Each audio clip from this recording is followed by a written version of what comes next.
Pada kesempatan singkat dan ringkas ini yang berharga ini saya hanya ambil 2 contoh saja. Yaitu pertama, seorang muslimah calon ASN KPK ketika ditanya tentang siapkah mencabut kerudung dan jilbabnya demi bangsa dan negara, ketika dia menjawab tidak, saya akan tetap memakai kerudungnya, penguji mengatakan Anda egois, tidak berani berkorban demi bangsa dan negara.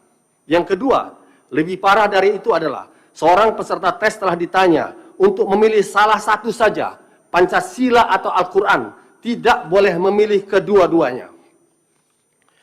Pembenaran terhadap pertanyaan-pertanyaan tersebut telah kita dengar bahwa BKN ingin memberangus habis paham radikalisme agama yang telah menyebar di kalangan ASN.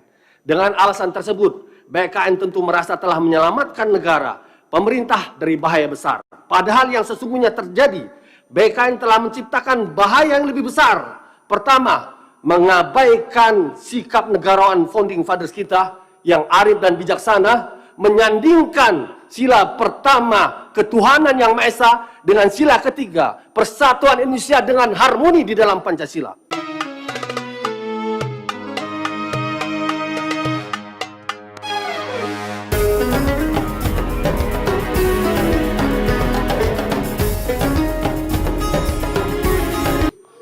Saya batasi ya. Sekarang sudah ada 3, saya harap ini 3 yang akan bicara. Bisa disepakati? Terima kasih pimpinan. Silakan Pak Muzamil. Assalamualaikum warahmatullahi wabarakatuh. Salam sejahtera untuk kita semua. Saya Al-Muzamil Yusuf A420, fraksi PKSDP Lampung. Pimpinan dan anggota yang terhormat, hadirin sekalian yang saya muliakan. Beberapa pekan terakhir ini polemik kita sangat tajam dan mendalam tentang tes wawasan kebangsaan yang dilakukan oleh BKN terhadap calon ASN KPK. Masalahnya telah menarik perhatian publik yang begitu luas, terutama pada pertanyaan dalam tes yang sangat sensitif, bahkan menyangkut keyakinan beragama seseorang. Pada kesempatan singkat dan ringkas ini yang berharga ini saya hanya ambil 2 contoh saja, yaitu pertama, seorang muslimah calon ASN KPK ketika ditanya tentang siapkah mencabut kerudung dan jilbabnya demi bangsa dan negara, ketika dia menjawab tidak, saya akan tetap memakai kerudungnya, penguji mengatakan Anda egois, tidak berani berkorban demi bangsa dan negara. Yang kedua, lebih parah dari itu adalah seorang peserta tes telah ditanya untuk memilih salah satu saja, Pancasila atau Al-Quran, tidak boleh memilih kedua-duanya. Pembenaran terhadap pertanyaan-pertanyaan tersebut telah kita dengar bahwa BKN ingin memberangus habis paham radikalisme agama yang telah menyebar di kalangan ASN. Dengan alasan tersebut, BKN tentu merasa telah menyelamatkan negara, pemerintah dari bahaya besar. Padahal yang sesungguhnya terjadi, BKN telah menciptakan bahaya yang lebih besar. Pertama, mengabaikan sikap negarawan founding fathers kita yang arif dan bijaksana, menyandingkan sila pertama ketuhanan yang Maha Esa dengan sila ketiga persatuan Indonesia dengan harmoni di dalam Pancasila. Kedua, BKN telah menginjak-injak amanat konstitusi Undang-Undang Dasar kita, pasal 29 ayat 1 dan 2, yang berbunyi negara berasal atas ketuhanan yang Maha Esa dan negara menjamin setiap penduduk untuk memeluk agamanya masing-masing dan beribadat menurut agama dan kepercayaan itu. Maka niat BKN untuk memerangi radikalisme agama berubah menjadi kebijakan terorisme terhadap keyakinan umat beragama, khususnya umat Islam yang dikonfrontir untuk memilih Pancasila atau agama, Pancasila atau Al-Quran. Seakan-akan orang yang memilih Al-Quran, dia tidak Pancasilais. Saya tidak bisa membayangkan tes wawasan kebangsaan ini kalau kita tolerir, kalau kita legalkan, akan seperti apa generasi bangsa kita ke depan. Oleh karena itu, pada forum yang penting ini, saya menyampaikan 3 tuntutan. Pertama, Presiden Jokowi harus menggunakan kewenangannya untuk membatalkan pemberlakuan TWK BKN terhadap calon ASN KPK maupun terhadap seluruh ASN dari berbagai instansi. Kedua, Presiden Jokowi perlu segera membentuk tim TWK dari tokoh lintas agama, tokoh akademisi pakar yang tidak anti agama untuk menyusun TWK yang sesuai dengan Pancasila dan konstitusi kita. Dan ketiga, DPR harus memanggil BKN untuk mempertanggungjawabkan apa yang telah mereka lakukan pada kasus seleksi calon ASN KPK. Allahu Akbar, merdeka! Assalamualaikum warahmatullahi wabarakatuh. Izin Bu Ketua menyampaikan. Selanjutnya Rizky Aulia, silakan. Terima kasih Bu Ketua. Perkenalkan saya Rizky Natakusuma dari fraksi Partai Demokrat, perwakilan daerah Banten 1, Kabupaten Pandeglang dan Lebak. Saya paham betul Bu Ketua bahwa semangat kita hari ini adalah untuk membahas kerangka ekonomi makro, pokok-pokok kebijakan fiskal. Tapi ada satu permasalahan yang menurut saya tidak kalah pentingnya, yaitu bagaimana sikap kita sebagai DPR, sebagai negara dalam melindungi hak privasi dari seluruh warga negara di Indonesia. Saya yakin kita semua di sini sangat menyayangkan atas terjadinya kebocoran data pribadi masyarakat, lagi-lagi dalam jumlah yang fantastis, tapi yang terakhir ini kita lihat datang dari pengelola data pemerintah atau dalam hal ini adalah BPJS Kesehatan, Bu Ketua. Tentu kami mengharapkan Kementerian Kominfo bisa langsung bertindak cepat, membangun koordinasi dengan Lembaga Siber Polri, Badan Siber dan Sandi Negara, serta lembaga keamanan digital lainnya untuk memastikan permasalahan ini bisa diselesaikan dengan segera. Upaya-upaya pencegahan juga sangat diharapkan oleh masyarakat karena terkait dengan hal ini, permasalahan ini sudah terlalu sering hadir di Indonesia dan sangat mencoreng nama baik negara kita di mata dunia, terkait dengan kesiapan kita dalam menghadapi perkembangan digital. Tapi terkait dengan permasalahan data pribadi itu sendiri, Bu Ketua, tidak ada solusi yang lebih baik lagi menurut saya, selain kita, DPR, bersama pemerintah, menetapkan undang-undang pelindungan data pribadi sesegera mungkin. Nah, di Komisi 1 sendiri, pembahasan ini masih berlangsung, belum selesai, sebagian besar dikarenakan adanya perbedaan prinsip dengan pemerintah atau Kementerian Kominfo yang masih enggan untuk membentuk otoritas pelindungan data pribadi yang independen secara penuh. Kenapa ini penting, Bu Ketua? Karena kebocoran data pribadi masyarakat dari BPJS Kesehatan ini harusnya bisa menjadi pencerahan untuk seluruh pihak bahwa permasalahan terkait dengan data pribadi, baik itu kebocoran maupun potensi penyalahgunaan, bukan hanya bisa datang dari pihak swasta, tapi juga dari pemerintah. Nah, nanti sulit dipahami, Bu Ketua, bagaimana nantinya setelah dibentuk otoritas pelindungan data pribadi ini sebagai terobosan inti atau terobosan utama dari rancangan undang-undang pelindungan data pribadi, bagaimana setelah dibentuk mereka bisa menjalankan tugas tupoksinya dengan objektif dan independen jika kewenangannya dikuasai oleh pemerintah yang juga harusnya bisa menjadi bagian yang diawasi oleh otoritas tersebut dan harus bisa tunduk terhadap kode-kode etik dan perilaku yang diamanatkan oleh undang-undang yang nantinya kita akan sahkan bersama. Jadi itu semangatnya, Bu Ketua. Kami menginginkan adanya otoritas pelindungan data pribadi yang independen, berdiri di luar Kementerian Kominfo, agar setelah disahkan dan dibentuk nanti bisa menjalankan tugasnya secara objektif, termasuk terhadap pemerintah itu sendiri. Dan saya harapkan gagasan ini bisa secara konsisten mendapatkan dukungan dari rekan-rekan lintas fraksi. Terima kasih, Bu Ketua. Saya kembalikan. Wabillahi taufik wal hidayah. Assalamualaikum warahmatullahi wabarakatuh. Selanjutnya Pak Johan Rosihan. Assalamualaikum warahmatullahi wabarakatuh. Saya Johan Rosihan, 451 fraksi PKS Dapil NTB 1 Pulau Sumbawa. Kita sudah mendengarkan dua babak dari penyampaian kerangka ekonomi makro dan pokok-pokok fiskal. Saya melihat dan memperhatikan masih kurangnya perhatian kita terhadap sektor pangan, sektor pertanian. Padahal kita tahu bahwa sektor pertanian merupakan sektor yang satu-satunya sektor yang mampu eksis dalam pandemi COVID ini. Tetapi dalam dua pembahasan terakhir APBN kita selalu mengalami pemotongan secara sepihak oleh pemerintah.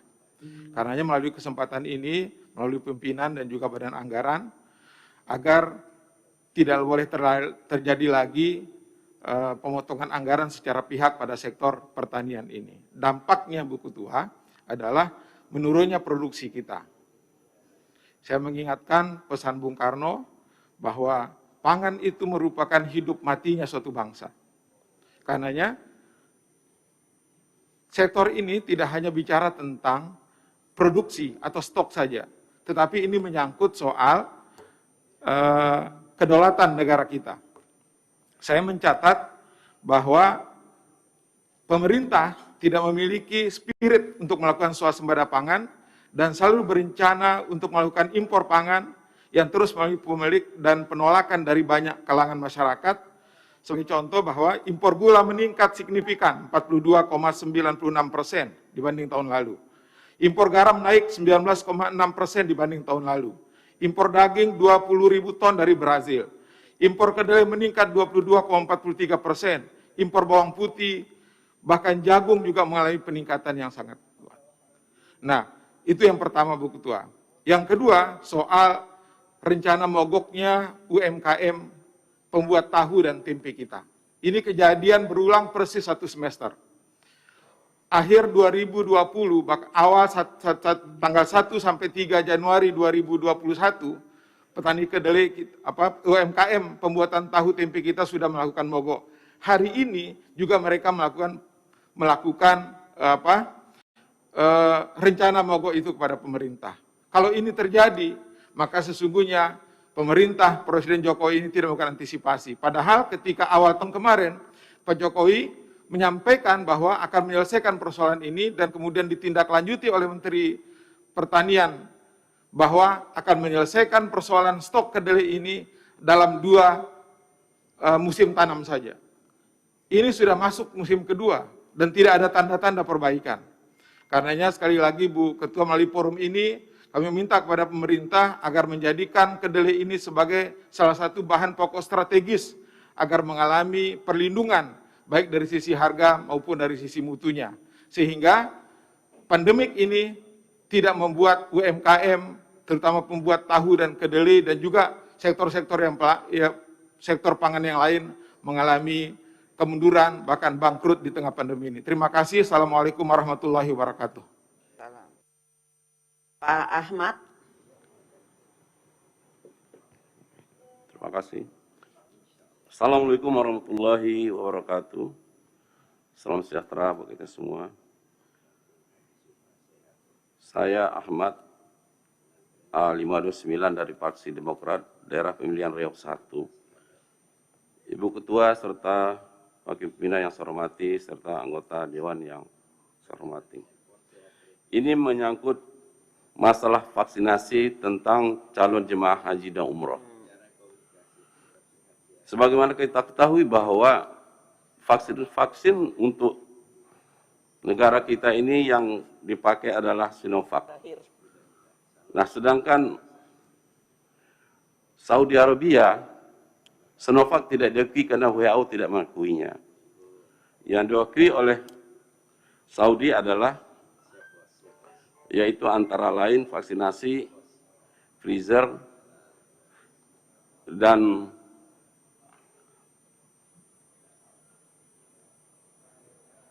vaksin AstraZeneca dan Moderna. Sehubungan dengan itu, karena musim haji ini diperkirakan bulan Juli, sedangkan vaksin bangsa Indonesia, rakyat Indonesia ini, calon jemaah haji itulah adalah Sinovac, maka kami menyarankan pemerintah Indonesia ini agar mendesak yang memproduksi Sinovac ini agar mengurus sertifikasinya ke WHO. Sehingga WHO mengakui Sinovac ini dan itu nanti akan diakui oleh pemerintah Saudi. Apalagi saat ini sudah divaksinasi lebih kurang 65,5 juta dan akan datang lagi 140 juta lebih vaksinasi ini. Nah, sehubungan dengan itu kami mengharapkan bahwa pemerintah Indonesia ini mendesak sertifikasi ini ke yang memproduksi Sinovac. Itu pertama. Kedua, melalui pimpinan, kami mengharapkan agar pimpinan mendesak Presiden Jokowi agar turun tangan mengurus masalah haji ini. Karena apa? Untuk musim haji 1442 Hijriah ini, itu hanya 60.000 kuota. dan 45.000 untuk di luar Saudi. Nah, sampai hari ini belum ada kepastiannya. Sedangkan Indonesia termasuk 20 negara yang dilarang untuk masuk ke Saudi. Namun pimpinan kami mengharapkan desak pemerintah dalam ini Presiden Jokowi agar turun tangan. Jadi tidak cukup Menteri Agama teknis dengan Menteri Urusan Haji mengurus ini. Tetapi karena kita adalah Muslim yang terbesar di dunia, kalau pemerintah tidak serius, apa kata dunia terhadap umat Islam yang ada di Indonesia ini?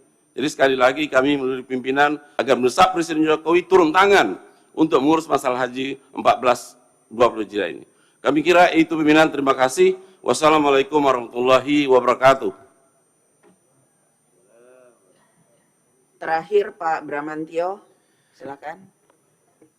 Bismillahirrahmanirrahim. Assalamualaikum warahmatullahi wabarakatuh.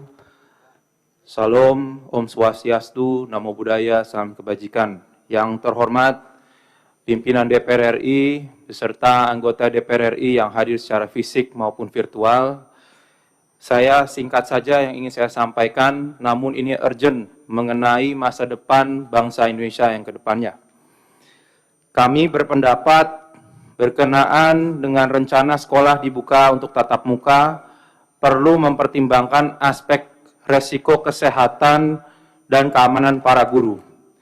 Hingga saat ini data vaksinasi guru per 28 Mei tahun 2021, data yang diambil dari Kemendikbud, baru hanya sekitar 28% dari total jumlah guru yang ada di Indonesia, yang itu berjumlah 5,6 juta guru dan tenaga kependidikan. Oleh karena itu, kami terus mendorong pemerintah dalam rangka untuk mempersiapkan pembukaan sekolah pada bulan Juli ini untuk terus mendorong masifnya vaksinasi untuk para guru dan juga tenaga kependidikan. Masih banyak yang kita lihat juga beberapa tingkatan penaikan angka COVID-19 di beberapa daerah, termasuk di daerah Kabupaten dan juga Kota Bekasi. Nah, saya harapkan untuk kedepannya dan terus didorong, data guru yang telah divaksin ataupun juga jumlah realnya harus sekitar 80-90% ke depannya. Dan juga infrastruktur di sekolah yang akan mengadakan sekolah tatap muka agar terus diperhatikan protokol kesehatannya.